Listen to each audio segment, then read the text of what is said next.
చరిత్రలో ఎన్నో ముఖ్యమైన అంశాలు ఉంటాయి. ఎంత అవసరమైతే తప్ప వాటిని మనం తెలుసుకునే ప్రయత్నం చేయం. కానీ అదే చరిత్ర మన భవిష్యత్తును నిర్ణయిస్తుంది అంటే ఖచ్చితంగా తెలుసుకోవాల్సినటువంటి అవసరం ఉంటుంది. ఒక భారతీయ పౌరునిగా అది మన యొక్క ముఖ్య కర్తవ్యం. సో అటువంటి చరిత్ర కలిగినటువంటి అంశమే వక్ఫ్. ప్రస్తుత సమాజంలో తాజా పరిణామాలు చోటు చేసుకున్నటువంటి ఈ వక్ఫ్ అమెండ్మెంట్ సవరణ బిల్లు అనేది ప్రాముఖ్యతని సంతరించుకుంది. సో ఈ వక్ఫ్ అమెండ్మెంట్ అంటే ఏమిటి, దీనివల్ల మనకి లాభమా నష్టమా, సో దీని గురించి మనకు తెలియాలి అంటే దీని యొక్క పూర్వపరాలు అనేవి మనకి పూర్తిగా తెలియాల్సిన అవసరం ఉంటుంది. ఈ వీడియోని మీరు పూర్తిగా చూసినట్లయితే కనుక ఈ వక్ఫ్ అమెండ్మెంట్కి సంబంధించినటువంటి పూర్తి వివరం మీకు అందించబడుతుంది. కాబట్టి ఈ వీడియో స్కిప్ చేయకుండా పూర్తిగా చూడండి.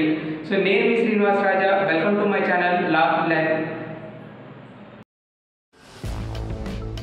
బిల్లు చట్టమైంది. ఆ వక్ఫ్ చట్టం గురించి 5 విషయాలు తెలుసుకుంటే వక్ఫ్ గురించి తెలుస్తుంది. ఈ తాజా పరిణామాలు సరైనవా కాదా అని ఎవరికి వారు తెలుసుకునే వీలు కలుగుతుంది. జాతీయ చర్చనీయాంశమే దేశ ప్రజల్లో ఆసక్తి ఎందుకు రేకెత్తించింది అనేది తెలుస్తుంది. మరి ఈ 5 అంశాల మీద దృష్టి పెడితే చాలు, మీకు దాని చరిత్ర గురించి అవగాహన కలుగుతుంది. వక్ఫ్ అంటే ఏంటి, ఇంతకీ ఇది మతానికి సంబంధించిన కృత్వ లేక ఆస్తుపాస్తులకు సంబంధించిన గొడవ? ముస్లిమేతరులు తమ ఆస్తుపాస్తుల్ని వక్ఫ్కి రాసి ఇవ్వచ్చా? వక్ఫ్ ఆస్తుల్లో కూతుళ్ళకి హక్కు ఉంటుందా? వక్ఫ్ ఆస్తులు దాన ధర్మాల ద్వారా వచ్చినవా లేక లాక్కున్నవా అన్న ఈ 5 అంశాలు తప్పక పరిశీలించాలి. దేశ సైనికులకు, రైల్వే దళాలకు మాత్రమే మన దేశంలో అతి విస్తారమైన ఆస్తులు ఉన్నాయి. మళ్ళీ ఆ తర్వాత స్థానం వక్ఫ్ బోర్డుదే. భారతదేశంలో ఉన్న వక్ఫ్ బోర్డు ఆస్తులు దేశంలో 3వ అతిపెద్ద ఆస్తి. చరిత్రలో ఏం జరిగిందో ఉన్నది ఉన్నట్లు తెలుసుకునే ప్రయత్నం చేద్దాం. ఇప్పుడు మనం ఇక్కడ మన అభిప్రాయాలు, నిర్ణయాలు, తీర్పులు చెప్పబోవటం లేదు. పుట్టు పూర్వోత్తరాల్లో తాజా సంఘటనలకు దారితీసిన పరిస్థితులు, ప్రస్తుత స్థితిగతుల గురించి తెలుసుకోవటం భారతీయులుగా మన కర్తవ్యం. ఆ వివరాలు మీకు తెలియజేయబోతున్నాను. వక్ఫ్ అంటే ఏంటి, ఇది కదా మన ప్రశ్న. ఇది ముస్లిం చట్టానికి సంబంధించిన ఒక అంశం.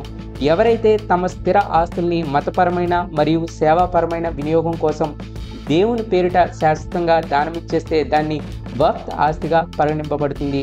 దానమిచ్చిన వ్యక్తిని వాకిఫ్ అంటారు. అలా దానమిచ్చిన ఆస్తిని తిరిగి తీసుకోవటం కుదరని పని. ఒక్కసారి వక్ఫ్కి రాసిచ్చిన తర్వాత అది శాశ్వతంగానే వక్ఫ్దైపోతుంది. అలా ఆ ఆస్తి ఏ రాష్ట్రంలో ఉంటే అది ఆ రాష్ట్ర వక్ఫ్ బోర్డుకి వెళ్ళిపోతుంది. దానిలో ఆ బోర్డు మసీదు కట్టుకోవచ్చు, కబ్రిస్తాన్ అంటే శ్మశానం కట్టుకోవచ్చు, పాఠశాలలు నిర్మించుకోవచ్చు. అది వక్ఫ్ బోర్డు ఇష్టం. బోర్డు కార్యక్రమాలు చూసే వ్యక్తిని ముతావలి అంటారు, అంటే వక్ఫ్ మేనేజర్ అన్నమాట.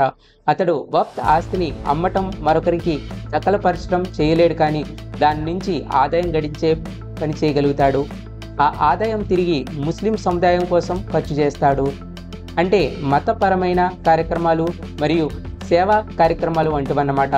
అలాగే ఆ వచ్చిన ఆదాయంలో 7% సొమ్ముని రాష్ట్ర వక్ఫ్ బోర్డుకి తిరిగి ఇస్తాడంట.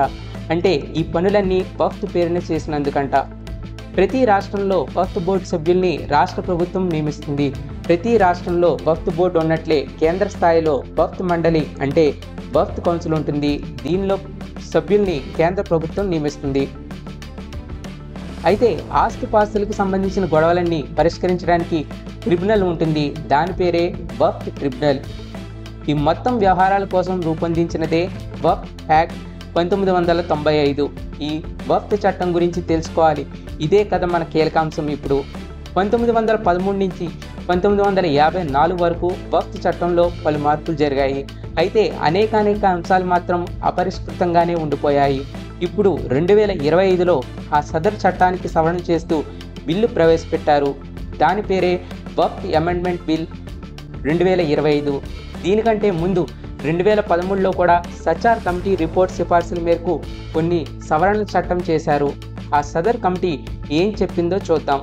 ముస్లిం సమాజంలో ఆర్థిక, సామాజిక, విద్యాపరమైన స్థితిగతులు అధ్యయనం కోసం జస్టిస్ రాజేంద్ర సచార్ కమిటీ ఏర్పాటు చేశారు. అది జరిగింది 2005లో. వారు 2006లో తమ నివేదికని కేంద్ర ప్రభుత్వానికి అందజేశారు. అందులో status and potential of Waqf property పేరిట ఒక ప్రత్యేక విభాగం ఉంది. అది ప్రముఖంగా పేర్కొన్న విషయాల గురించి ఒక్కసారి పరిశీలిద్దాం. 2006 నాటికి దేశం మొత్తం మీద 4.9 లక్షల రిజిస్టర్ ఆస్తులు ఉన్నాయి. వాటి భూ విస్తీర్ణం 6 లక్షల ఎకరాలు. అందులో వాటిలో అత్యధికం పశ్చిమ బెంగాల్, ఉత్తరప్రదేశ్లోనే ఉన్నాయి.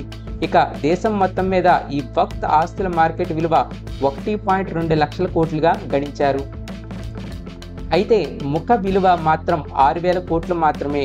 ఇంత విశాలమైన భూములు, ఇంతటి అధిక మార్కెట్ విలువ కలిగిన ఆస్తులు నుంచి వచ్చే ఆదాయం మాత్రం 163 కోట్లు మాత్రమే. అయితే వక్ఫ్ తమ ఆస్తులను సరిగ్గా వినియోగించుకోకపోవటం, నిర్వహణ సరిగ్గా లేకపోవటం అన్న కారణాలతో నిస్తేజంగా మారింది. సచార్ కమిటీ ఈ ఆస్తులన్నింటినీ వాటి సామర్థ్యానికి, విలువకి తగ్గట్టుగా వినియోగించుకోవాల్సిందిగా గట్టిగా సూచించింది. అది వారికే లాభిస్తుందని కూడా చెప్పింది. ఆర్థిక, సామాజిక, విద్యాపరమైన స్థితిగతులను మెరుగుపరుచుకోవచ్చని సూచించింది. తక్కువలో తక్కువ 10% ఆదాయం వచ్చినా కూడా 100 కోట్లు వక్ఫ్ ఆర్జించగలుగుతుంది. మరి ఇదంతా మనం చేయటానికి కొన్ని నియమాలు ఉండాలి కదా. సచార్ కమిటీ వాటిని కూడా సూచించింది. ముతావలి అంటే వక్ఫ్ మేనేజర్లు వక్ఫ్ ఆస్తిని ఎలా వృద్ధి చేయాలో కమిటీ చెప్పింది. డిజిటల్ రికార్డ్స్ మెయింటైన్ చేస్తూ మొత్తం పారదర్శకం చేసి వక్ఫ్ బోర్డు యాజమానికి తెలియజేయాలన్నారు. వక్ఫ్ ట్రిబ్యునల్కి ఉన్న అధికారాలను సరిచేసి బోర్డులో మహిళల భాగస్వామ్యం ఉండాలని తెలియజేసి ఎప్పటికప్పుడు ఆస్తులను సర్వే చేయాలని చెప్పారు. మరింత మెరుగైన నిర్వహణ నిమిత్తం వ్యవహార దక్షత కలిగిన ముస్లిమేతరులను కూడా వక్ఫ్ బోర్డులో తాత్కాలిక సభ్యుల్ని చేయాలన్నారు. ఇవన్నీ సచార్ కమిటీ సూచన సిఫార్సు. అలాగే 2013 వక్ఫ్ సవరణ చట్టం చేయబడింది.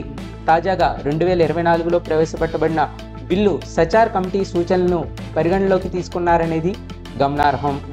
ఎప్పటికప్పుడు ఎన్ని సవరణలు చేసినా ఆస్తుల గొడవలు తేలనే లేదు, నిర్వహణ తీరు సరిచేసుకోవటం లేదు. అందుకనే 2024 ఆగస్టు 8న లోక్సభలో వక్ఫ్ అమెండ్మెంట్ బిల్ 2024, ముస్లిమాన్ వాకఫ్ రిపీల్ బిల్ 2024న ప్రవేశపెట్టారు. ఈ వక్ఫ్ 2024 బిల్లు ప్రవేశపెట్టబడిన కారణం సుస్పష్టం.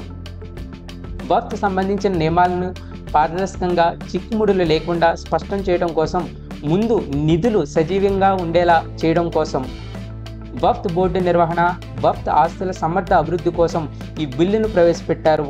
అయితే ఈ 2 బిల్లులు విమర్శలకు గురి కావడంతో జాయింట్ పార్లమెంటరీ కమిటీ ఏర్పాటు చేసి బిల్లును పరిశీలించమన్నారు. సదర్ కమిటీ ప్రజలను, నిపుణులను, వాటాదారులను, వేర్వేరు సంస్థలను సంప్రదించి వారి అభిప్రాయాలను తీసుకుంది. వాటి నుంచి 25 సిఫార్సులను రూపొందించింది. 2025 జనవరి 30 నాడు వాటితో కుదిర్చిన నివేదికకు చట్టసభకి సమర్పించింది. 2 సభలు వక్ఫ్ సవరణ బిల్లు 2025ను ఆమోదించాయి. ఇది స్థూలంగా వక్ఫ్ గురించి సమాచారం. అయితే ఇది వాస్తవంగా అమలు కావాలంటే ఒక విధి విధానం, ఒక నియమావళి, వాటి కోసం ఒక చట్టం ఉండాలి కదా. ఆ ప్రయత్నమే దేశవ్యాప్తంగా వివాదం రేకెత్తించింది. అతిపెద్ద సమస్యగా చిత్రీకరించుకుంది, నిరంకుశమని విమర్శించుకుంది. వక్ఫ్ చట్టం 1995 నాటి చట్టంలో వివాదాస్పద అంశమేంటి?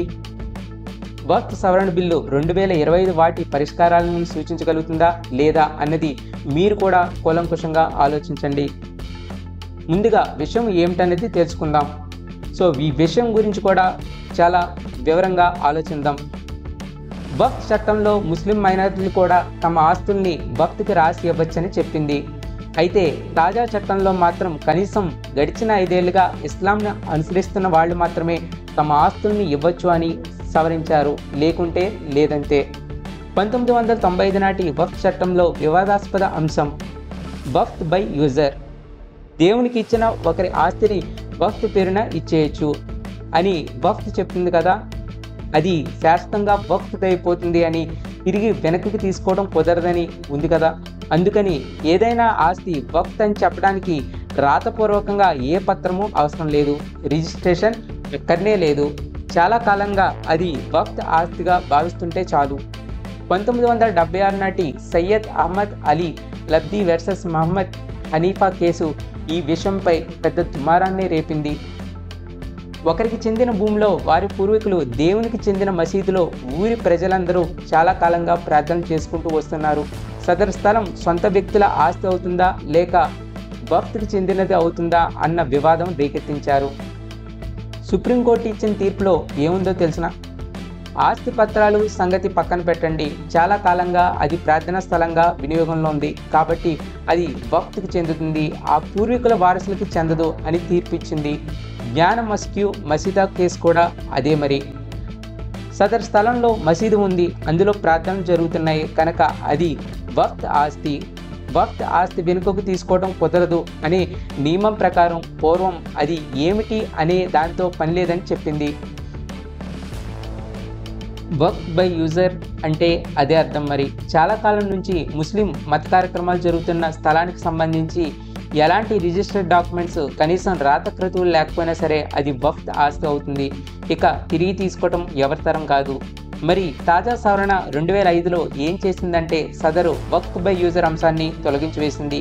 ఇకపై రిజిస్టర్ చేయబడిన వక్ఫ్ ఆస్తులే వక్ఫ్ బోర్డుకి చెందుతాయని స్పష్టంగా తెలియజేసింది. సదరు ఆస్తిని రాసిచ్చిన వ్యక్తి అప్పటికి 5 సంవత్సరాలుగా ఇస్లాం మతాన్ని పాటిస్తూ ఉండాలి. అది అతని ఆమె సొంత ఆస్తి అయి ఉండాలనేది ముఖ్యమైన తప్పనిసరి అంశం. మరో ముఖ్యమైన సవరణ కూడా ఉంది, అది ప్రభుత్వ భూములకు సంబంధించిన వ్యవహారం. వక్ఫ్ బోర్డు ఎలాంటి ఆధారాలు లేకుండా వేల కోట్ల ప్రభుత్వ భూముల్ని దశాబ్దాలుగా తమదిగా ప్రకటించుకుని ఆక్రమించుకుంది. మొన్నటి వరకు వక్ఫ్ ఒక భూమిని చూపించి ఇది నాది అందంటే చాలు, అది స్వాధీనం చేసుకోవటానికి వీలు లేదు. అది రైల్వే లైన్ అభివృద్ధికి, నివాస స్థలాల అభివృద్ధికి, జాతీయ రహదారుల నిర్మాణానికి వీలు లేదని వక్ఫ్ చెప్తుంది. సహజంగా పెరిగిన పలు రకాల వన్యప్రాణులకు, ఔషధ మొక్కలకు నిలవై ప్రాణవాయువునిస్తూ కాలుష్యాన్ని తగ్గిస్తున్న 400 ఎకరాల హైదరాబాద్ విశ్వవిద్యాలయ అటవీ ప్రాంతాన్ని దానికి ఎటువంటి కాగితాలు లేవని చెప్తూ రాత్రికి రాత్రి నరికి పారేయగల అధికారం ఉన్న ప్రభుత్వాల వద్ద వక్ఫ్ ఒట్టి నోటి మాట ద్వారా ఇది తమదని చెప్పుకున్న సుప్రగటిత ఆస్తిని మాత్రం వెనుకకి తీసుకునే అధికారం మాత్రం లేదు. 1995 వక్ఫ్ చట్టంలో ఉన్న విషయం అది. ఇప్పుడు 2025 తాజా సవరణలో అలాంటివి ఏవి వక్ఫ్కి చెందవు. అలా చెందాలంటే వాటికి తగిన దస్తావేజులు ఉండి తీరాలి. లేకపోతే మాత్రం వక్ఫ్ అధికారంలో ఉండి సక్రమ దస్తావేజులు లేని పంచాయతీ స్థలాలు, చెరువులు, కుంటలు, భూములు, ఖాళీ స్థలాలు, భవనాలు అన్నీ కూడా నేరుగా ప్రభుత్వానికి చెందుతాయి. ఆ స్థలాలు ఏమిటి అనేది సదర్ జిల్లా కలెక్టర్ కనిపెట్టి వాటిని ప్రభుత్వ పరం చేస్తారు. వక్ఫ్ కబ్జాలో ఉన్న వాటిని ప్రభుత్వ పేరున రికార్డ్ చేసి రెవెన్యూ రికార్డ్స్ని సరిచేస్తారు. అంటే సదరు ఆస్తిని సర్వే చేయాలి, అందుకు ఉన్న పరిమితుల్ని పరిగణించాలి, ట్రిబ్యునల్లో పరిశీలించుకోవాలి. ఇంత తతంగం నడవనుంది ఇప్పుడు. అంతే కదా మరి. వీలైనంత వరకునో లేక మొత్తంగానే వక్ఫ్ కూడా వాటిని దక్కించుకోవడానికి చూస్తుంది కదా. కాబట్టి తప్పదు. మరి ఫలానా స్థలం వక్ఫ్ ఆస్తి, ఫలానా ఆస్తి వక్ఫ్కి చెందదు అని నిర్ణయించుకోవడం కోసం ప్రతి రాష్ట్రంలో సర్వే కమిషనర్ కేంద్ర ప్రభుత్వం నిర్మిస్తుంది. అందుకు అయ్యే ఖర్చు ఆ రాష్ట్ర ప్రభుత్వం భరించాలి. సర్వే నివేదిక రాష్ట్ర ప్రభుత్వానికి, రాష్ట్ర వక్ఫ్ బోర్డుకి సమర్పిస్తారు. ఆ తర్వాత రాష్ట్ర ప్రభుత్వం రాజపత్రంలో గెజిటెడ్ నోటిఫికేషన్లో ప్రభుత్వ ఆస్తుల్ని, వక్ఫ్ ఆస్తుల్ని ప్రకటిస్తారు. ఇక్కడ ఒక లిమిటేషన్ పీరియడ్ ఉంటుంది, అది 1 ఏడాది మాత్రమే. అంటే వక్ఫ్ పలానా ఆస్తి తనదే అని అభ్యంతరం చెప్తుంది కదా, అందుకు ఇచ్చిన గడువిది. గడువు దాటి చేసే అభ్యంతరాలు స్వీకరింపబడవు. వక్ఫ్ తన ఆస్తిగా చెప్పుకునే తన ఆస్తుల్ని రిజిస్టర్డ్ ఆస్తులే అయి ఉండాలి. ట్రిబ్యునల్ని ఎందుకు ఏర్పాటు చేసినట్లు అని అంటారా? సాధారణంగా సివిల్ కేసెస్ని సివిల్ రెవెన్యూ కోర్టులో వేసుకుంటాం కదా. వక్ఫ్కి సంబంధించిన ఆస్తుల గొడవలను మాత్రమే వక్ఫ్ ట్రిబ్యునల్లోనే ఫిర్యాదు చేయవచ్చు. సర్వసాధారణంగా ట్రిబ్యునల్ అనేది చివరి తీర్పు. తప్పొప్పులు ఉండొచ్చు అన్న ఒక్క అంశానికి ప్రాధాన్యత ఇచ్చి ట్రిబ్యునల్ తీర్పును సవాల్ చేయడానికి హైకోర్టు, సుప్రీంకోర్టు వరకు వెళ్ళొచ్చు అనే వెలుసుబాటు అన్ని కేసుల్లోనూ ఉంటుంది. చట్టంలోనే లొసుకులున్నాయని, రాజ్యాంగం ప్రకారం చెల్లదని కారణాలు చూపించి పైకోర్టు వరకు వెళ్ళవచ్చు. లేకుంటే ట్రిబ్యునల్దే అంతిమ తీర్పు. మరి సర్వే చేయటం, 1 ఏడాదిలోనే అభ్యంతరాలు చెప్పడం, ట్రిబ్యునల్ దాటి కోర్టు వరకు వెళ్ళటం అనేది చాలా సర్వసాధారణంగా ఏ వివాదాలు లేకుండా జరిగిపోతుంది అనుకోవడం వల్ల ఇది సమస్యాముఖం. కనుక 2025 వక్ఫ్ సవరణలో వక్ఫ్ ఆస్తుల సర్వేలను కమిషనర్తో కాకుండా జిల్లా కలెక్టర్తో చేయించాలని సవరించారు. వివాదాలని తటస్థంగానూ పారదర్శకంగానూ నిర్వహించడానికి వాటిలో జిల్లా కలెక్టర్ని భాగం చేశారు. కలెక్టర్ నిర్ణయం ప్రకారం సదరు ఆస్తి ప్రభుత్వానిదని నిర్ణయం తీసుకున్న క్షణం నుంచి అధికారం వక్ఫ్ నుంచి తొలగించబడుతుంది. ఆ రకంగా రెవెన్యూ రికార్డ్స్ సరిచేయబడతాయి. వక్ఫ్కి అభ్యంతరాలు ఉంటే ట్రిబ్యునల్కి వెళ్ళొచ్చు. ట్రిబ్యునల్ నిర్ణయమే తుది తీర్పు. అయినా కానీ వక్ఫ్ అభ్యంతరాలు చెప్తే 90 రోజుల్లోగా హైకోర్టులో అప్పీల్ చేసుకోవచ్చు అని తాజా సవరణలో పేర్కొన్నారు. మరి లిమిటేషన్ పీరియడ్కి ఇబ్బందులు ఏమిటంటే, లిమిటేషన్ యాక్ట్ 1963 ప్రకారం కేసుల పరిష్కారం ఏళ్ల తరబడి సాగదీయకుండా కొంత సమయం లోపలనే పూర్తి చేయాలని చెప్పారు. ఒక వ్యక్తిగత ఆస్తి పరిష్కారానికి 12 ఏళ్ల వ్యవధి పడుతుంది. అదే ప్రభుత్వ ఆస్తి వివాదం పరిష్కారానికి 30 ఏళ్ల వ్యవధి ఉంటుంది.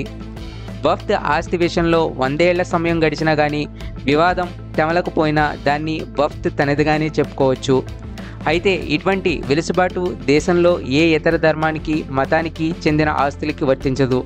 అన్ని సందర్భాల్లో ఆస్తిని వక్ఫ్ తనదిగా చెప్పుకున్నప్పుడు ఆ వ్యక్తులు సంవత్సరం లోపల ఫిర్యాదు చేసి కోర్టులో తమ వాదనలను నిరూపించుకోవాలి. అలా చేయకపోతే ఆ ఆస్తి ఆటోమేటిక్గా వక్ఫ్కి చెందుతుంది అనేది ఇన్నాళ్లుగా వ్యవహారంలో ఉంది. ఈ విషయంలో 12 ఏళ్లలోగా అనే టైం క్లాస్ వర్తించేది కాదు. తాజా సవరణలో ఆ అడ్డుగోడల నియమాలు సవరింపబడ్డాయి. 1963 నాటి లిమిటేషన్ యాక్ట్ దేశంలోని అన్ని ఆస్తులకి ఒకేలా అమలు చేయబడతాయని చెప్పారు. అయితే వక్ఫ్ తమదని చెప్పుకునే వ్యక్తిగత ఆస్తులన్నీ సవాల్ చేయడానికి 12 ఏళ్ల సమయం లభిస్తుంది. అలాగే వక్ఫ్ తమదని చెప్పుకునే ఆస్తులు ఏడాదిలోగా ఆస్తుల దస్తావేజుల్ని రిజిస్టర్డ్ ప్రాపర్టీ అని నిర్ధారించుకోలేకపోతే అది ప్రభుత్వానిగానే పరిగణింపబడుతుంది. ఇక మహిళల హక్కుకి సంబంధించిన ఒక సవరణ తాజా చట్టంలో పేర్కొంది. వక్ఫ్ అలాద్ అనే పద్ధతిలో ఒక కుటుంబంలో వారసులు లేనప్పుడు వారి తదనంతరం కానీ ఆస్తి వక్ఫ్కి చెందుతుందని చెప్పుకోవచ్చు. ఇక్కడ వారసులంటే మగపిల్లలు మాత్రమే. ఆడపిల్లలు పెళ్ళైన ఆడవాళ్లు వారసులు కానే కాదు. 2025 తాజా సవరణ ప్రకారం ఆడపిల్లలకి పెళ్ళైన ఆడపిల్లలకి అయినా అవ్వకపోయినా ఆడపిల్లలకు అందరికీ కూడా ఆస్తిలో సమాన భాగం హక్కు అన్నీ కూడా కల్పించడం జరిగింది. తల్లిదండ్రుల ఆస్తిలో సమాన హక్కు సమాన వాటాలుగా ఉంటుంది. ఇకపై మగపిల్లలు లేరు కదా ఆస్తి మొత్తం వక్ఫ్కి వెళ్ళిపోతుండడం చెల్లదు. ఆడపిల్లలు ఉంటే దానిపై వారికి హక్కు కల్పిస్తున్నారు. తెలుసుకోవాల్సిన మరికొన్ని ముఖ్యమైన అంశాలు ఉన్నాయి. వక్ఫ్ బోర్డులో కానీ వక్ఫ్ కౌన్సిల్లో కానీ ముస్లింలు మాత్రమే సభ్యులుగా ఉండేవారు. ఇక నుంచి స్టేట్ వక్ఫ్ బోర్డులో సెంట్రల్ వక్ఫ్ బోర్డులో ముస్లిమేతర సభ్యులు కూడా ఉంటారు. మొత్తం సభ్యుల్లో 2 ముస్లిం మహిళలు కూడా తప్పనిసరి. ముస్లిమేతర సభ్యులు కేవలం బోర్డు అడ్మినిస్ట్రేషన్లో చారిటీ విషయాల్లో మాత్రమే జోక్యం చేసుకుంటారు. మత సంబంధమైన విషయాల్లో వారి ప్రమేయం ఉండదు. ఇది వక్ఫ్ బోర్డుకి సంబంధించిన తాజా సవరణ. ట్రిబ్యునల్లో జరిగిన సవరణలు కూడా తెలుసుకోవాలి. వక్ఫ్ బోర్డులో వక్ఫ్ ట్రిబ్యునల్ ఇప్పటి వరకు ఒక ముస్లిం లా ఎక్స్పర్ట్ సబ్జెక్టుగా ఉండేవాడు. ఇస్లాం నియమం ప్రకారం ఇతని నిర్ణయాలు వ్యక్తం చేసేవాడు. దాన్నే ట్రిబ్యునల్ నిర్ణయంగా అమలు చేసేవారు. ట్రిబ్యునల్ చేసిందే అంతిమం కదా. ప్రస్తుతం 2025 సంవత్సరంలో వక్ఫ్ ట్రిబ్యునల్లో ముస్లిం లా ఎక్స్పర్ట్ స్థానాన్ని తొలగించారు. ఆ స్థానంలో పదవిలో ఉన్న లేక రిటైర్డ్ జిల్లా జడ్జిని నియమించారు. అతనే ట్రిబ్యునల్కి అధ్యక్షుడు. అలాగే ముస్లిం లా ప్రకారంగా భారతీయ న్యాయ సంహిత ప్రకారం లీగల్ ప్రొసీజర్ అన్నీ స్వీకరింపబడి నిర్ణయింపబడతాయన్నమాట. ఇంతకీ మనం ఒక విషయం గురించి చెప్పుకోనే లేదు. మొత్తం వ్యవహారం మతానికి చెందిందా లేక ఆస్తికి చెందిందా చెప్పడానికి ప్రయత్నించండి. ఇది వక్ఫ్కు సంబంధించినటువంటి పూర్తి సమాచారం. అయితే ఈ వక్ఫ్ నిర్వహించేటువంటి సామాజిక ధార్మిక విషయాల్లో కూడా భిన్నాభిప్రాయాలు లేకపోవడం లేదు. భిన్నాభిప్రాయాలు ఉన్నంత మాత్రాన ఎవరిని తప్పుపట్టవలసినటువంటి అవసరం లేదు. అందరం భారతీయులమైనటువంటి విషయాన్ని గుర్తుంచుకోవాలి. సాధ్యాలు భవిష్యత్తుకే వదిలేద్దాం. ఇది ఈనాటి వీడియో. మీ అందరికీ నచ్చిందని చెప్పి అనుకుంటున్నాను. ఈ వీడియో కనుక మీకు నచ్చితే కనుక లైక్ చేసి షేర్ చేయండి. మరొక వీడియోతో మళ్ళీ కలుద్దాం. నేను మీ శ్రీనివాసరాజా లా లెర్న్.